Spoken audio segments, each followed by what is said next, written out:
వందే మాత్రం. నేను మీ journalist Navata. Welcome to R political. Hormuz వద్ద ఆటలు, భారత ఎకనామిక్తో ప్రయోగాల. ఇప్పుడు క్లియరెన్స్ ఇచ్చారు. ఇప్పుడు అదే షిప్ మీద గన్ పెట్టారా?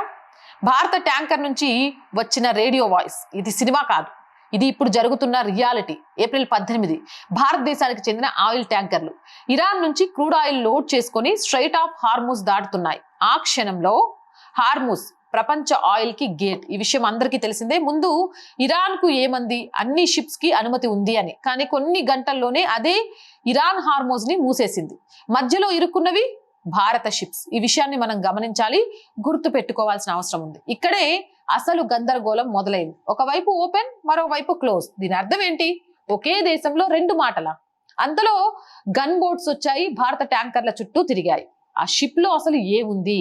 20 లక్షల బ్యారెల్స్ క్రూడ్ ఆయిల్. భారత్ కి దాదాపు 4 రోజులకు సరిపడా ఆయిల్ ఉంది. ఒకవేళ అక్కడే దాడి జరిగి ఉంటే వేల కోట్ల నష్టం. సముద్రంలో భారీ ఆయిల్ లీక్, పర్యావరణానికి దెబ్బ, మన క్రూ ప్రాణాలకు ప్రమాదం. కెప్టెన్ రికార్డింగ్ లో ఒక లైన్ క్లియర్ గా వినిపించింది. మీరు క్లియరెన్స్ ఇచ్చారు, మేము వెనక్కి వెళ్తున్నాం. మన వాళ్ళు గొడవకు వెళ్ళలేదు, వెనక్కి తగ్గే ప్రయత్నం చేశారు. ఇది నేరుగా భారత్ ఎకనామీ మీద దెబ్బ. భారత్ రోజుకు 55 లక్షల బ్యారెల్స్ ఆయిల్ దిగుమతి చేస్తుంది. మన శ్వాస ఈ రూట్ మీదే ఆధారపడి ఉందనే విషయాన్ని మనం గమనించాలి. ఇక్కడ నుంచి గేమ్ మారుతుంది. ఈ గొడవ ఎవరిది? USA versus Iran, Israel versus Lebanon. నష్టపోతుంది ఎవరు? భారత్, యూరప్ ఆయిల్ దిగుమతి దేశాలు. ఇవన్నీ కూడా, ఈ దేశాలన్నీ కూడా నష్టపోతున్నాయి. మరి గందరగోళాన్ని పెంచేది ఎవరు? Donald Trump. ఒక రోజు ఇరాన్ ఒప్పుకుంటుంది, మరో రోజు యుద్ధం ముగిసిందంటుంది, ఇంకో రోజు మేము గెలిచామంటారు.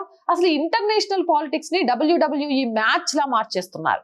మధ్యలో పాకిస్తాన్ ఎంటర్ అవుతుంది, మేము శాంతి చర్చ చేశామంటుంది. సంబంధం లేకపోయినా మధ్యవర్తిత్వం పేరుతో వచ్చి ఫెయిల్ అయ్యే చర్చలతో యుద్ధాన్ని లాగుతూనే ఉంటుంది. ఇండియాలో ఇరాన్ అంబాసిడర్ ఒక మాట చెబుతారు, ఇండియన్ షిప్స్ సేఫ్ అని. కానీ ఢిల్లీలో ఆయనను సమాన్ చేసి నేరుగా అడిగారు. ఇక్కడ మీరు మాటలు చెబుతున్నారు, అక్కడ మీ మిలిటరీ గన్లు పెడుతుంది. ఇది ఏంటి అని. మాటలు ఒకటి, చర్యల ఫలితం ఇంకొకటి. ఇంకా హౌతీ గ్రూప్స్ రంగంలోకి వచ్చేసాయి.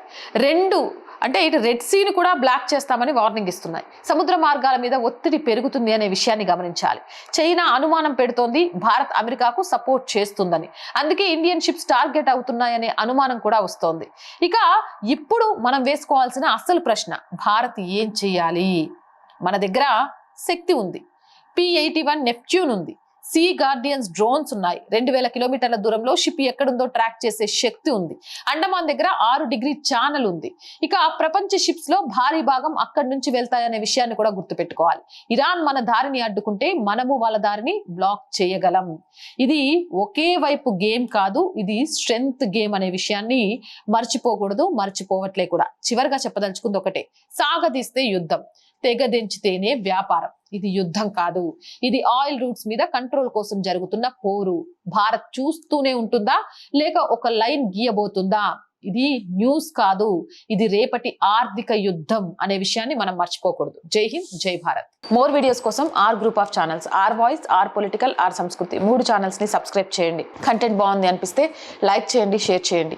ఆర్థికంగా ఆర్ వాయిస్ కి మీ చేయూత చాలా చాలా అవసరం. మీరు చేసే సహాయం మాత్రమే ఆర్ వాయిస్ ని ముందుకు నడిపిస్తుంది.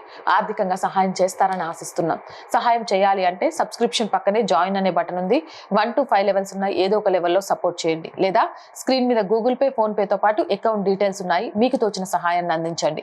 వ్యాపార ప్రకటనల కోసం 8328500576 నెంబర్ని సంప్రదించండి. జై హింద్, జై భారత్.